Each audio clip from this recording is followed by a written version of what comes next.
Hey, it's Nathan. Let me ask you something before we start. Have you ever noticed that the man who tells you loudest where you belong is almost never the man who decides it? I've been thinking about that for weeks because of the story I'm about to tell you. It happens in an airport, which is maybe the perfect place for a story like this, because an airport is a machine built entirely out of records. Every seat, every bag, every scan of an ID leaves a mark somewhere in a system, and none of those systems care how confident your voice is. A man in this story finds that out at a check-in counter in front of his own son. Here's the thing I want you to watch for. The father in this story never raises his voice, not once. And by the end you'll understand that his silence wasn't weakness, it was procedure, because he happened to be the one person in that terminal who knew exactly what a red screen means and exactly who it summons. Stay with me to the end, because the last 5 minutes of this one changed how I think about the word humiliation. Let's get into it. The Denver morning came in flat and gray through the terminal windows, the kind of light that made everyone in line look like they hadn't slept. Judd Kerrigan had slept, actually. 4 hours, which for him was plenty, and he had been awake since 3:40 running a mental checklist that had nothing to do with vacation and everything to do with the 2 weeks ahead of him. He stood in the Kestrel Airways check-in queue at Denver International with a canvas duffel at his feet and his 11-year-old son beside him, and he was doing the thing he always did in crowds, which was counting exits without meaning to. 2 behind him, 1 past the ticket lift. It was a habit from 19 years of walking into buildings he didn't own, and he had long ago stopped trying to break it. "Dad," Alden tugged the strap of his backpack higher on his shoulder. "Are we going to be next to each other?" "That's the plan, bud." Mom said the plan changed. Judd looked down at his son. Alden was small for 11, all elbows and eyelashes, with his mother's dark hair and a way of asking questions sideways, the way kids do when they already know the answer and they're hoping to be told they're wrong. "When did she say that?" "Last night, on the phone. She said Bryson fixed the seats." Judd let a breath out through his nose. Somewhere behind them a family was arguing about a stroller, and a kiosk was chiming the same 3-note tone over and over, and Judd stood very still in the middle of it, and filed that sentence away exactly where it belonged, which was next to about 40 other sentences he'd been filing away for 2 years. "Then we'll see what he fixed," he said. He had met Kelsey Hargrove in a hangar in Fairbanks when she was 24 and doing contract logistics, and he was a captain with grease on his hands and a maintenance discrepancy he couldn't sign off on. She had laughed at him for reading the manual out loud to himself. They were married 11 months later. Alden came 3 years after that, 6 weeks early, 3 pounds and change, in a hospital in Anchorage, while Judd was on a runway 2,000 miles away trying to get a C-17 released. He made it in time to hold him on day 2. He had spent the next decade making sure that was the last important thing he was late for. He did not resent the divorce anymore. He had, for about 7 months, in a rented condo with beige walls, and then he'd stopped, because resentment took up space he needed for his son. Kelsey had wanted a life where the phone didn't ring at 2 in the morning. That was fair. What he had never quite made peace with was the speed of what came after, which was Bryson Doran, and the way a man who sold premium seat upgrades for a living had walked into his son's life with the confidence of somebody buying a car. "Next," the agent called. Judd put his hand flat on Alden's back and moved him forward, and that was when he saw them, 20 feet up the counter at the priority desk, where the carpet changed color and the rope was a different rope.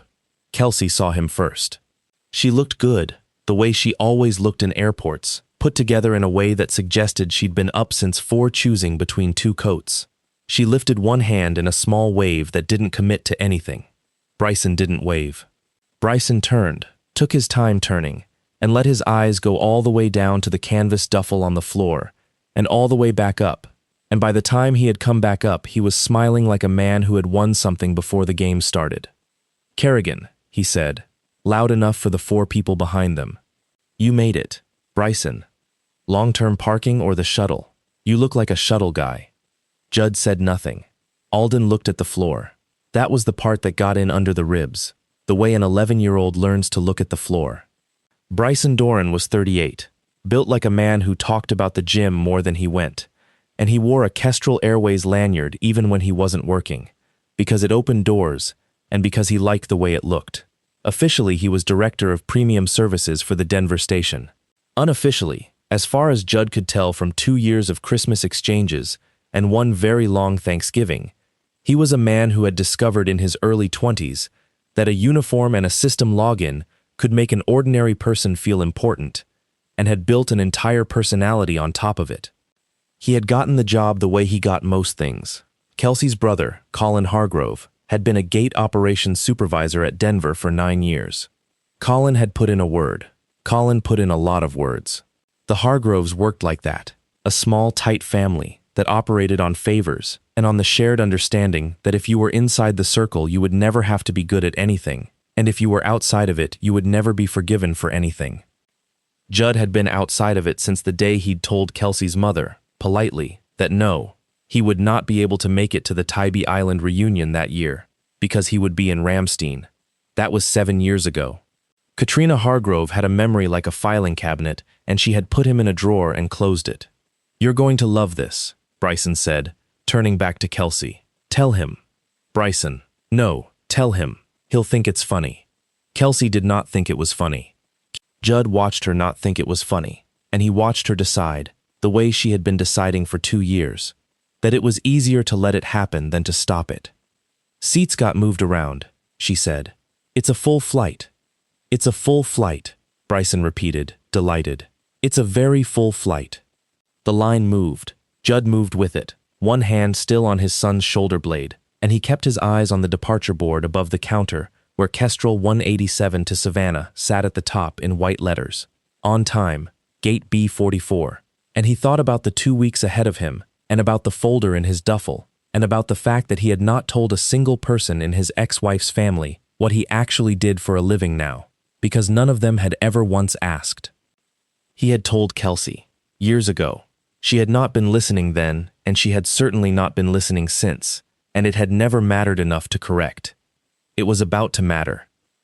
The Hargrove family reunion at Tybee Island happened every August, and it had happened every August since 1996, and it was the kind of tradition that people defended more fiercely the less anyone enjoyed it.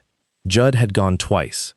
He remembered white folding chairs sinking into sand, an uncle who talked about the stock market, and a beach house with 9 bedrooms that Katrina Hargrove referred to, always, as the compound, in a way that suggested a great deal more than a rented beach house.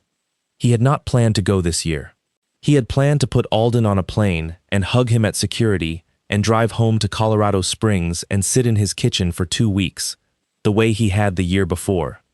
Then, in June, 2 things had happened in the same week, and Judd Kerrigan was not a man who believed in signs, but he did believe in dates lining up on a calendar. The first was a phone call from his attorney, Perry Vance, who had asked him a strange question.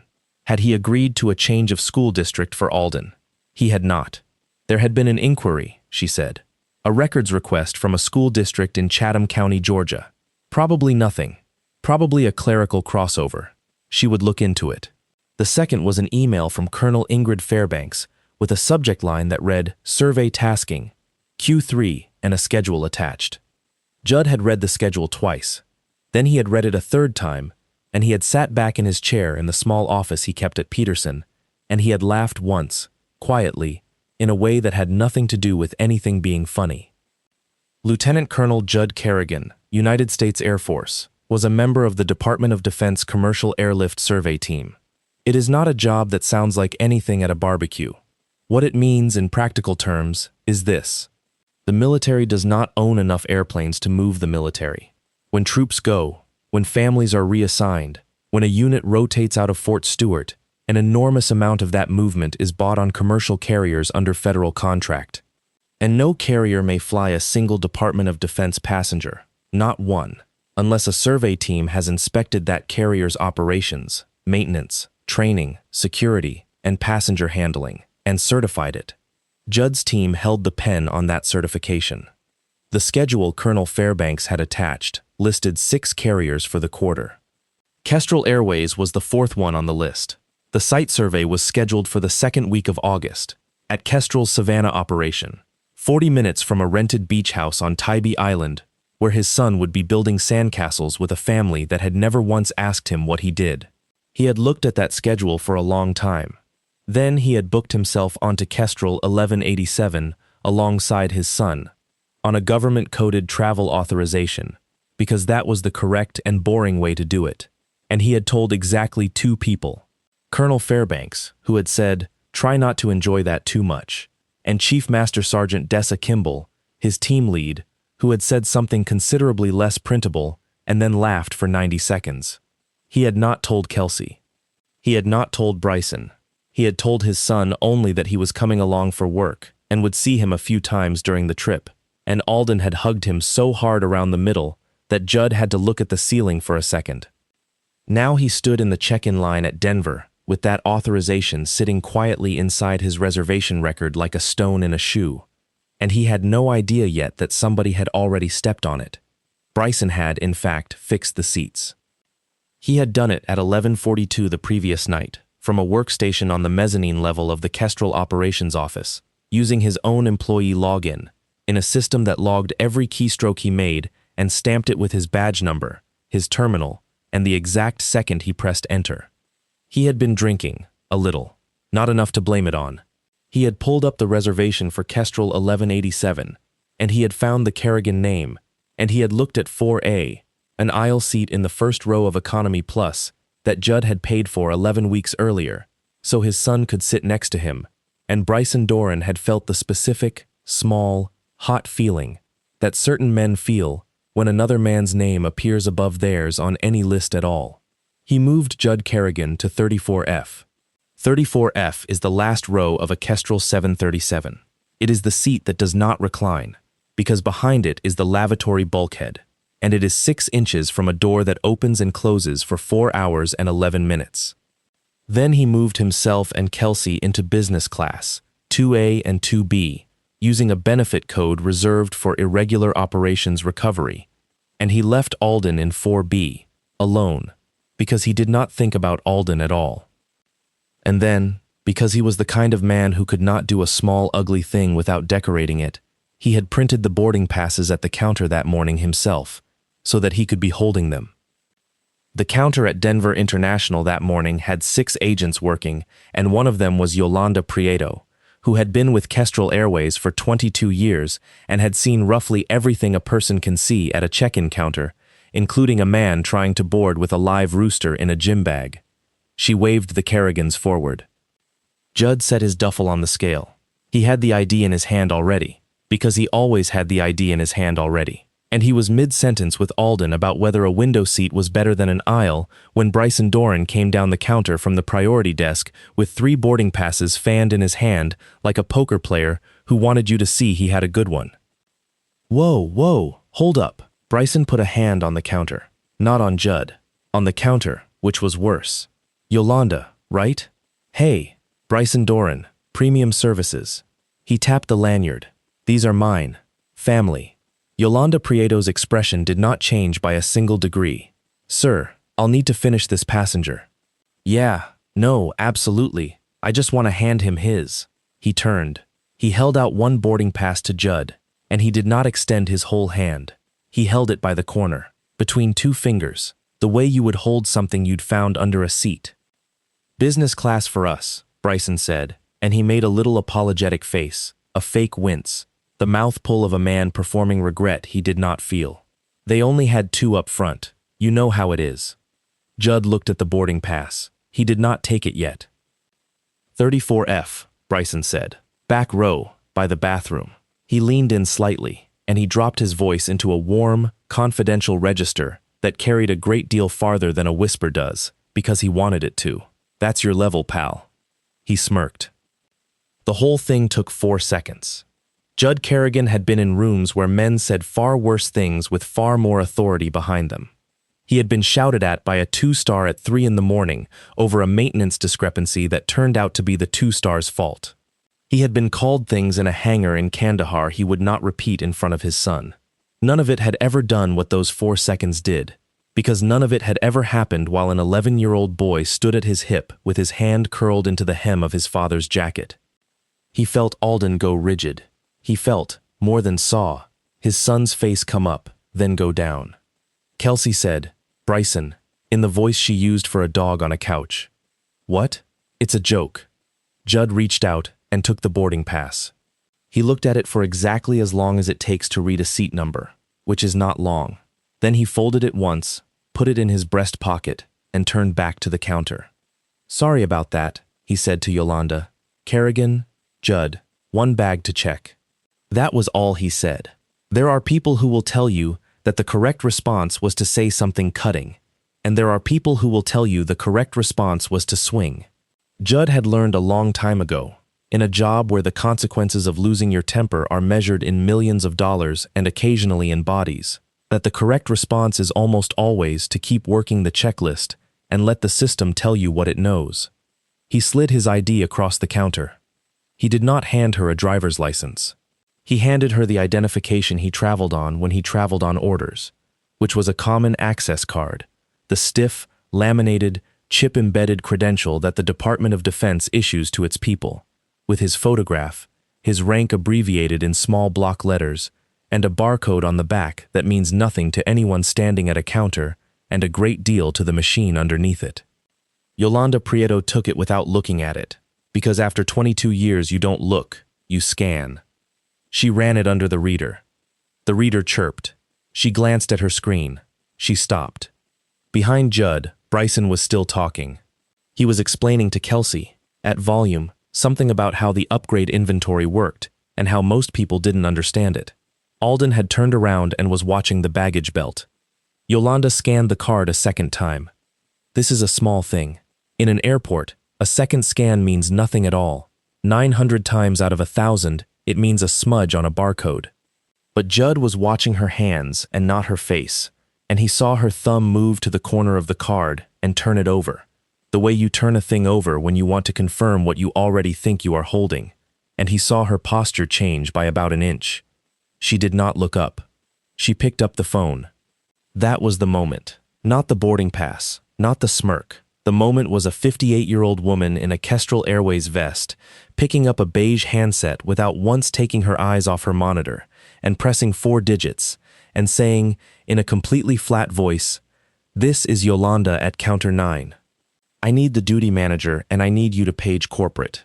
The screen in front of her had gone red. Not red like a warning light in a movie. Kestrel's departure control system renders a restricted record with a solid crimson banner across the passenger name field. And beneath it, in white, the reason code. Yolanda had seen a red banner 4 times in 22 years, twice for a court order, once for a bag that shouldn't have been where it was.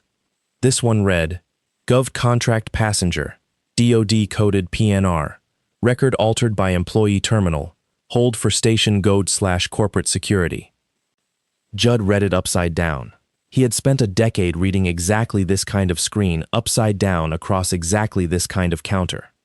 He didn't smile. That's important. He didn't smile. He didn't lean in. He didn't say a word. He simply took 1 step backward, put both hands in his jacket pockets, and turned his body slightly so that his son was no longer between him and the counter. Behind him, Bryson Doran had finally stopped talking. "What's the holdup?" Bryson said. Yolanda didn't answer him. She was writing something on a pad. "Yolanda, hey, what's the holdup? These people have a flight." "Sir, I'm going to ask you to step back from the counter." Bryson laughed. It came out wrong, a half beat too high. "I'm staff." "I know who you are, sir." She still had not looked up. "Step back from the counter." Kelsey Hargrove had been married to Judd Kerrigan for 9 years, and she had learned, in that time, to read one specific thing on his face, which was the difference between a man who was angry and a man who had just been handed all the information he needed. She was looking at the second one. She had seen it exactly twice before, once in a hospital corridor, once across a kitchen table with a lawyer's letter between them. "Judd," she said, "what is this?" He looked at her, not unkindly. That was somehow the worst part, that there was nothing in his face she could get hold of. "You should sit down, Kel," he said. "This is going to take a while." Her face went white from the jaw up. That is the actual order it happens in, if you ever watch it. It goes from the jaw up. Alden Kerrigan, 11 years old, standing between a baggage belt and the worst morning of his mother's life, took his phone out of his hoodie pocket, held it low against his thigh the way kids do, and started recording. The duty manager arrived in 4 minutes, and his name was Colin Hargrove. He came down the concourse at the walk that airport managers use, which is not running, but is very much not walking, with a radio in his fist and his tie flipped over one shoulder. He was 34, sandy, with the beginnings of the Hargrove jaw, and he had been Kelsey's little brother for all of Judd's adult life, and Judd had taught him to reverse a boat trailer when he was 19. Colin took in the scene from 10 feet out. His sister. His brother-in-law, who was not his brother-in-law anymore, Bryson, red in the neck.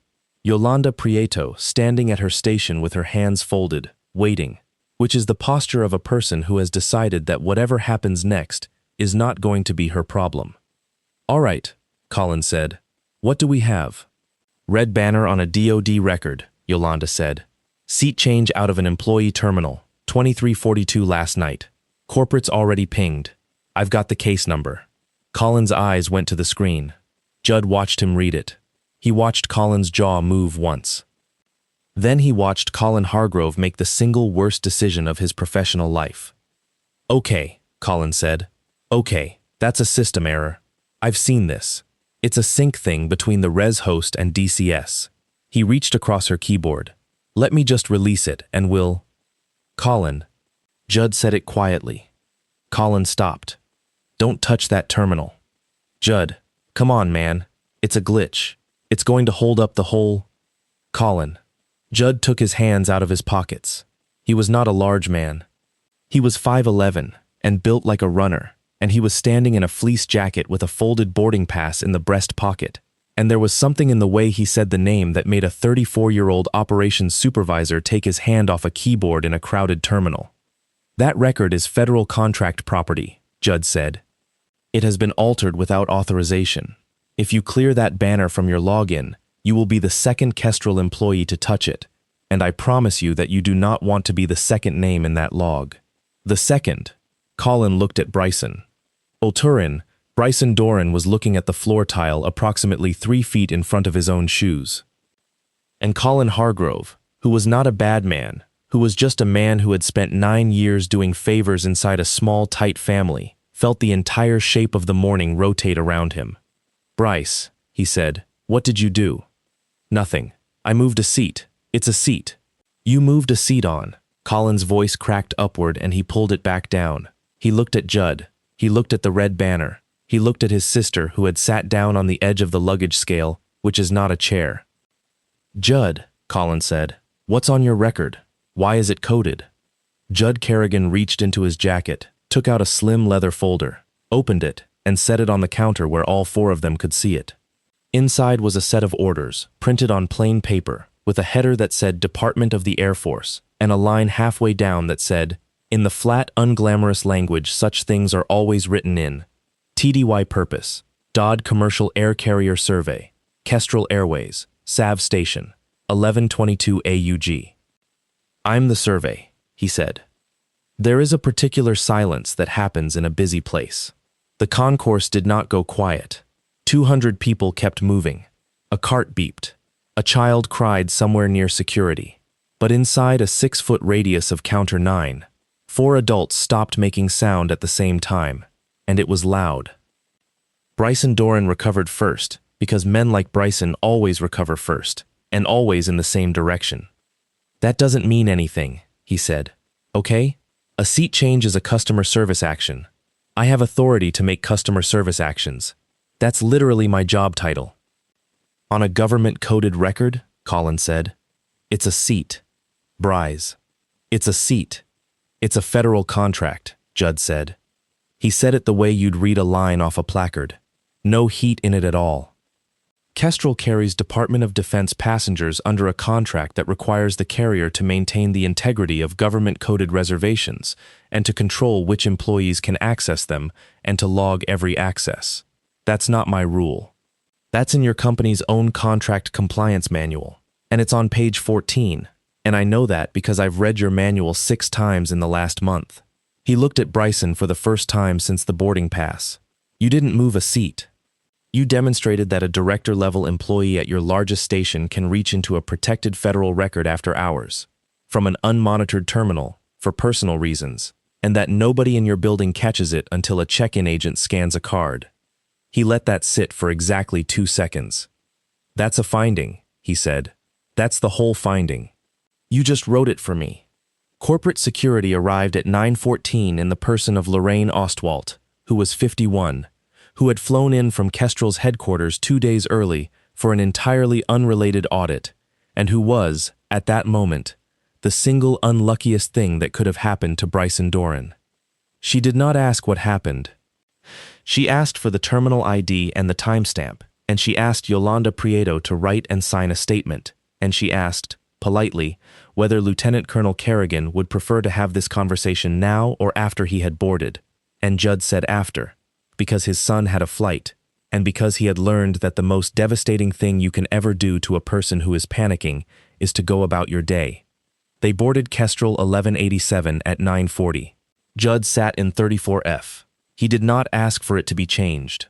Lorraine Ostwalt offered, twice, with an expression that suggested she would have personally carried him to the flight deck, and both times he said no thank you, and the second time he added, leave the record exactly as it is. That is a detail I want you to hold on to, because it is the entire man in one sentence. He rode 4 hours and 11 minutes in a seat that did not recline, next to a lavatory door that opened and closed 141 times, because moving would have altered the evidence. Alden sat in 4B for 11 minutes. Then a flight attendant named Manny Escareno, who had been briefed by Yolanda Prieto in the jetway in about 9 seconds flat, came down the aisle, crouched by the boy, and asked him whether he'd like to sit with his dad, and moved him to 34E. They spent the flight playing a game Judd had invented when Alden was 6, where you take the airline magazine map and try to name the city under the little plane. Alden won, because Judd let him, and also because Alden was better at it. Somewhere over Kansas, the boy said, without looking up from the map. He does that a lot. I know. He does it when you're not there too. Judd turned a page. He was aware of his own pulse in his ears, and he was aware that whatever he said in the next 4 seconds, his son would remember when he was 40. Does he ever do it to you? Alden thought about it, honestly, the way kids do when you've made it safe to answer. Not like that, he said. He says stuff like, ask your dad if he can afford it, or he'll go, oh, we don't do it that way in this house. In this house. Yeah. Okay, Judd said. Are you mad? No. You look kind of mad. Judd folded the magazine and put it in the seat pocket, and he looked at his son. I'm not mad, Bud. I'm paying attention. Those look the same from the outside, but they're really different, and I want you to learn the difference early, because it'll save you about 10 years. Alden considered this with great seriousness. Is that a dad thing to say? It's the daddest thing I've ever said. Yeah, Alden said. It really is. Savannah in the second week of August is a wet towel with an airport in it. They came down the jetway into that heat at 2:51 in the afternoon, and Kelsey and Bryson had come off the front of the aircraft 8 minutes earlier and were already gone, which Judd noticed and let go of. He put his son in a rental car with his mother at the curb, hugged him, told him to swim a lot and text at night, and watched the car pull out into the loop. Then he turned around and walked back into the terminal, and stopped being a father for 2 weeks, and started being a survey. Chief Master Sergeant Dessa Kimball met him at the Kestrel operations door with a clipboard and a look. So, she said, I hear the survey has begun. News travels. News travels at the speed of a station manager panicking. Corporate has already called our office. Twice. They wanted to know whether the incident this morning would be, quote, part of the formal survey record. What'd you tell them? I told them I'm an E9 and I don't get to decide what's in a survey record. She flipped a page. Then I told them that in my experience, when a carrier asks whether something is part of the record, it's usually because they already know the answer. Dessa, sir, I need you to run the next 11 days completely straight. She stopped writing. Say more. I mean, I need this survey to be the most by-the-book survey either of us has ever run.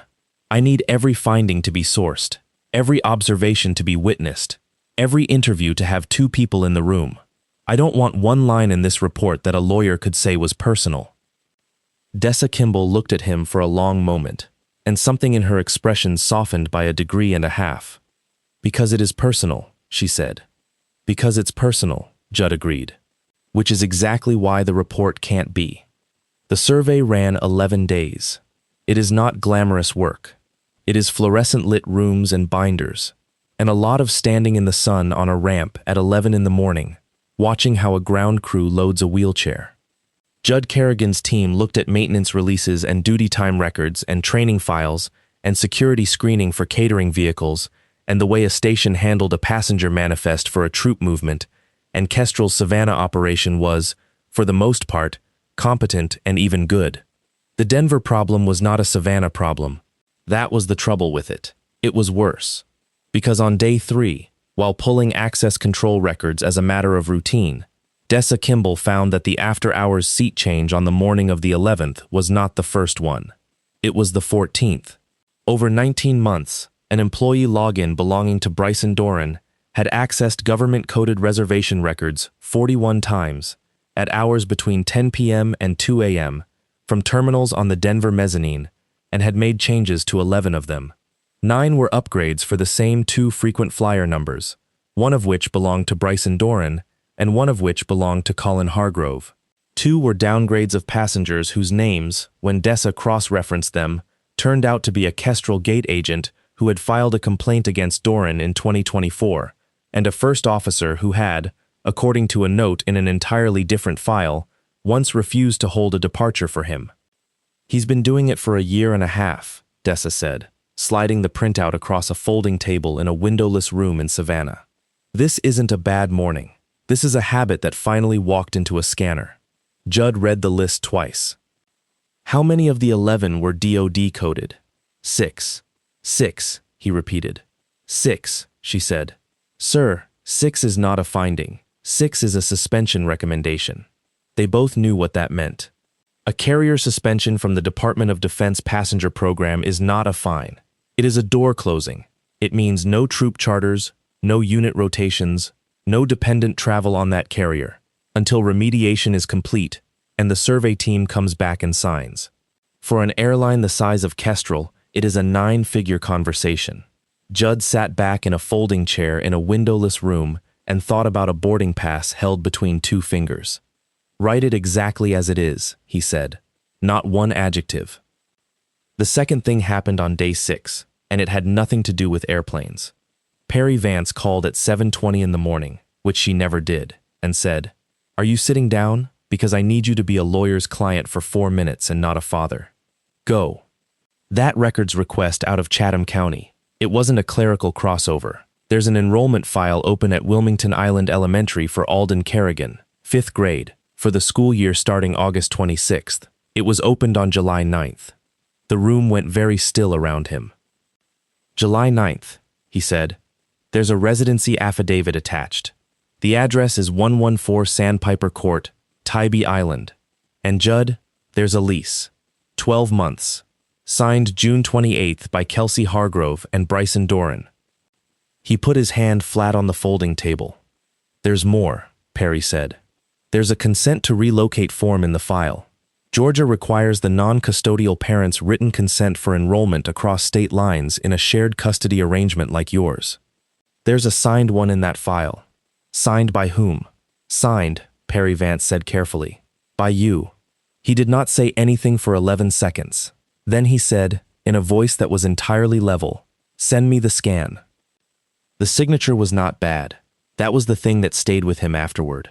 Whoever had done it had clearly had something real to work from. Probably the custody agreement itself, which Kelsey had a copy of in a drawer in a house he had paid for the roof of. They had gotten the J right, and the loop of the double D, and they had missed the way he crossed back through the K, which he had done since he was 19 because a first sergeant had once told him his signature looked like a man giving up. The date on it was June 28th, the same day as the lease. Which meant that the entire summer, the phone calls, the polite scheduling emails, the 2 weeks at the beach, the whole reunion, had been the moving of a boy from one state to another, and Judd Kerrigan had been driven to the airport by the plan and had not seen it, because he had been looking at the wrong screen. He sat in a rented room in Savannah, Georgia, 40 minutes from a beach house where his son was. At that moment, almost certainly in the water, and he understood that the boarding pass had been the smallest thing that happened to him that week. It had just been the loudest. And then Lieutenant Colonel Judd Kerrigan did the thing that made everything that followed possible, which was nothing. He did not get in the rental car. He did not drive to Tybee Island. He did not walk up the steps of a beach house full of Hargroves and put his hand through a screen door, which is what a certain kind of story wants him to do, and which would have handed them everything they needed. He called Perry Vance back, and he said, "Don't file yet.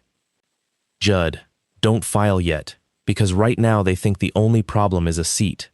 Here is what Judd Kerrigan understood that the Hargroves did not. A forged consent form is a piece of paper. On its own, in a family court, it becomes a fight about handwriting, and handwriting fights are slow and ugly, and they turn into he said, she said, and in the meantime a boy is enrolled in a school in another state, and the ground has already moved. Possession, in custody disputes, is not 9/10 of the law, but it is about 6/10 of the calendar. What he needed was not to prove that a signature was fake.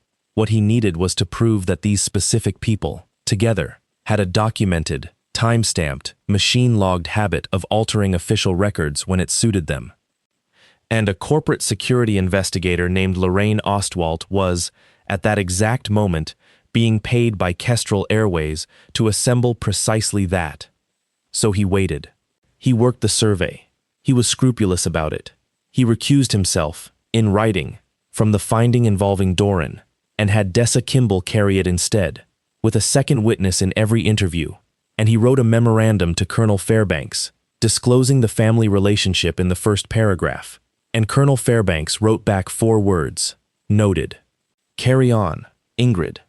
He saw Alden 4 times in 11 days, because the custody schedule said he could, and because Kelsey did not dare say no to a man whose lawyer had gone politely, unnervingly quiet. On the second visit, they got shrimp at a place with picnic tables and a plastic alligator theme, and Alden, halfway through a basket of hush puppies, said, "Grandma says we're going to be here a lot more."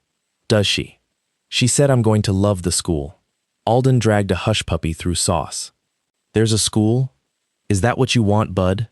"I don't know." He shrugged one shoulder. "My friends are at home."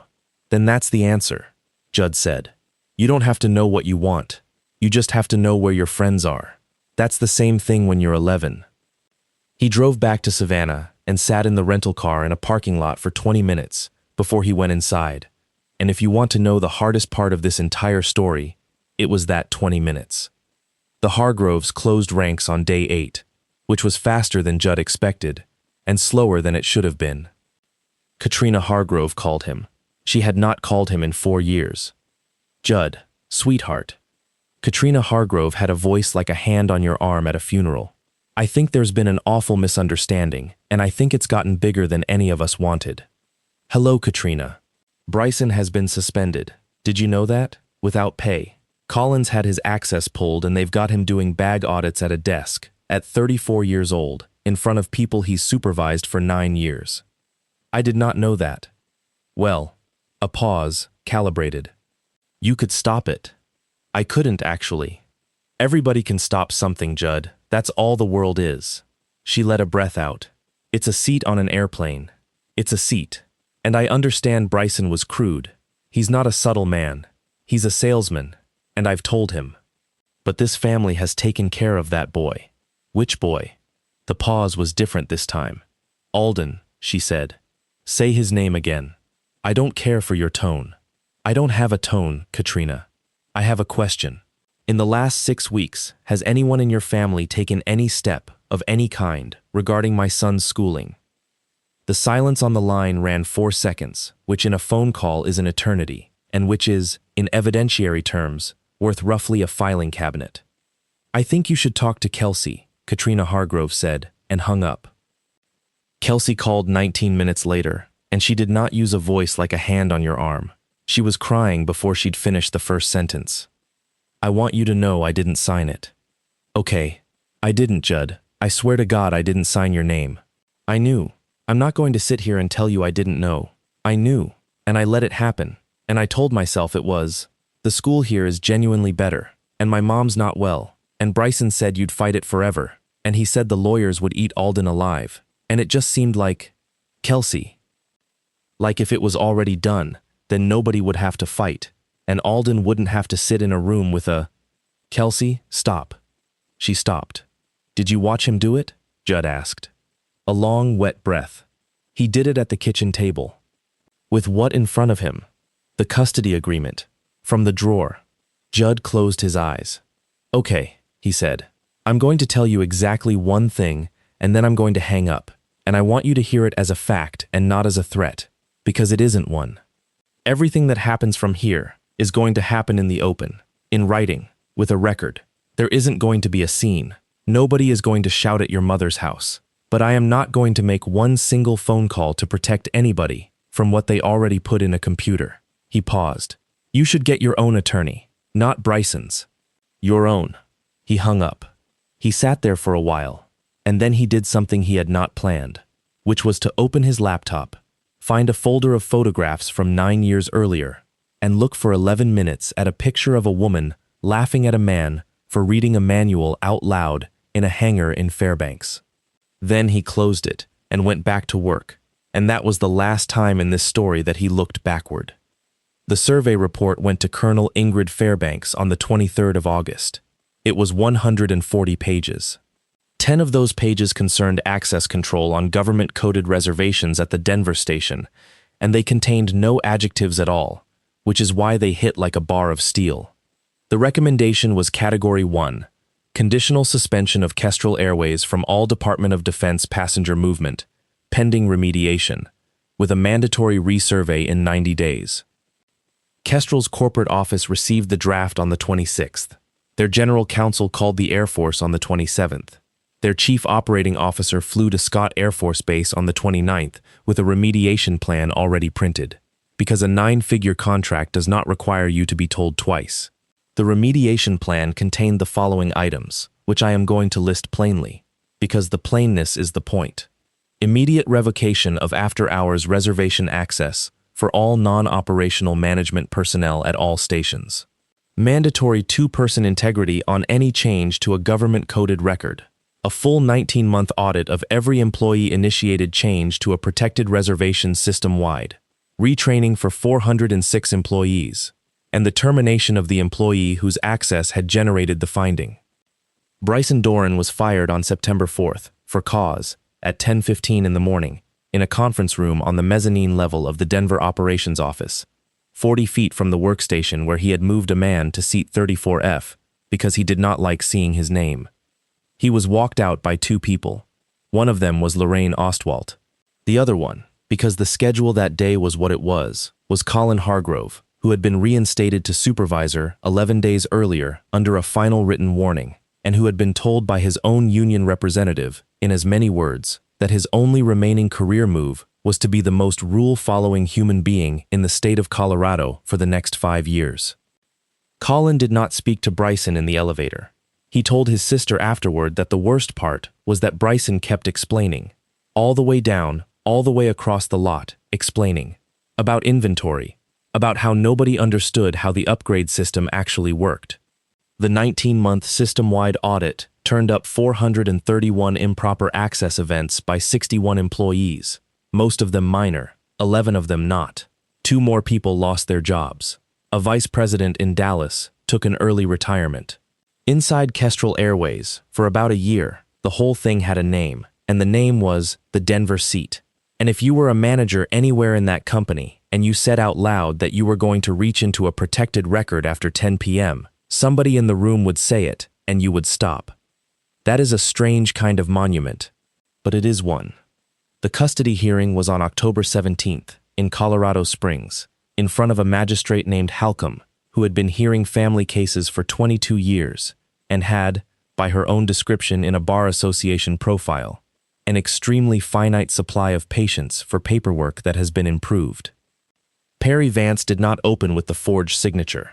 She opened with a stipulation nobody objected to, that on the morning of August 11th, at Denver International Airport, a reservation record had been altered from an employee terminal. She entered the Kestrel Corporate Security Report.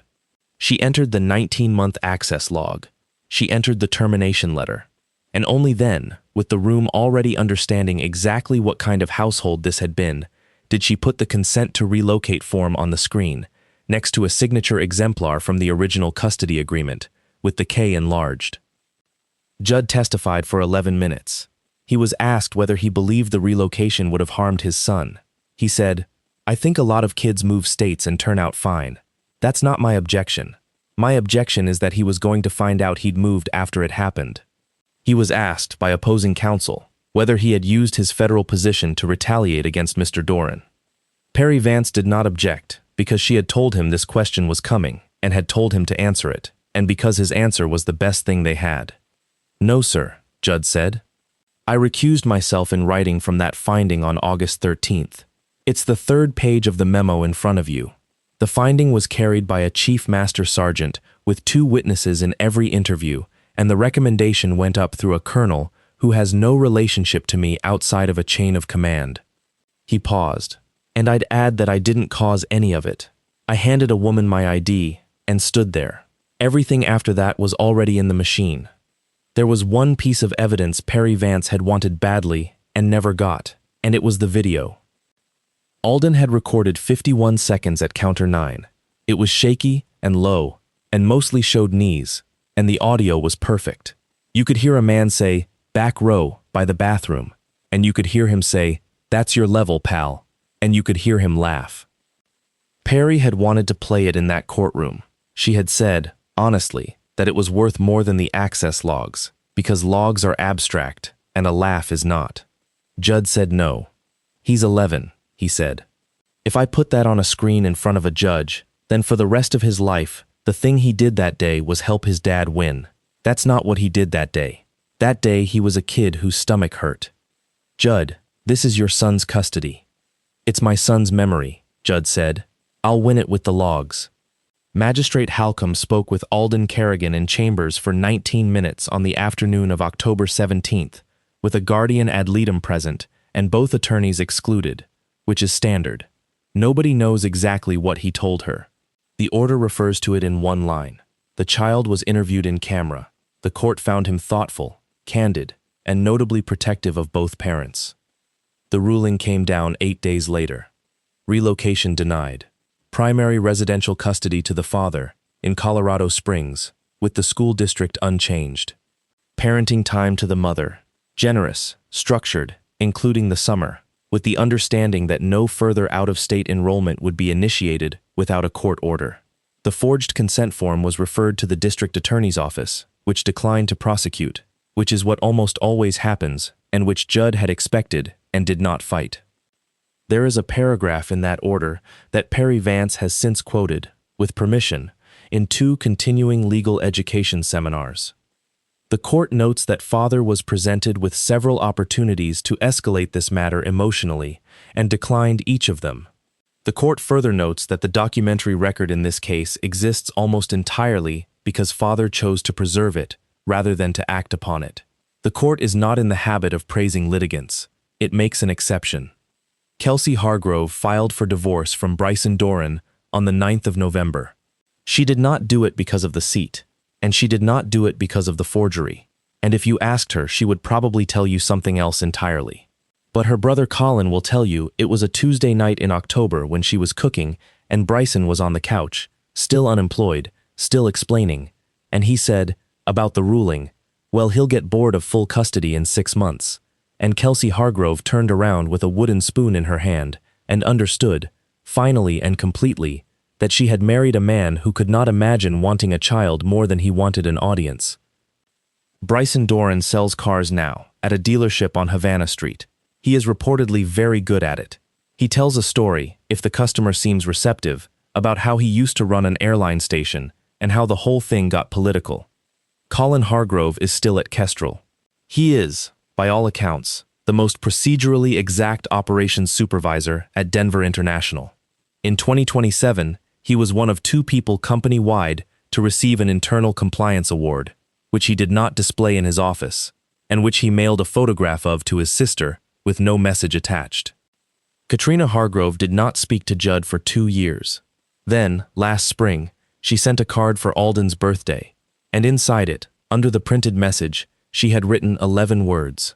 He is a fine boy, and I know who raised him. Judd put it in the drawer where he keeps the boarding pass. Because he kept it. Of course he kept it.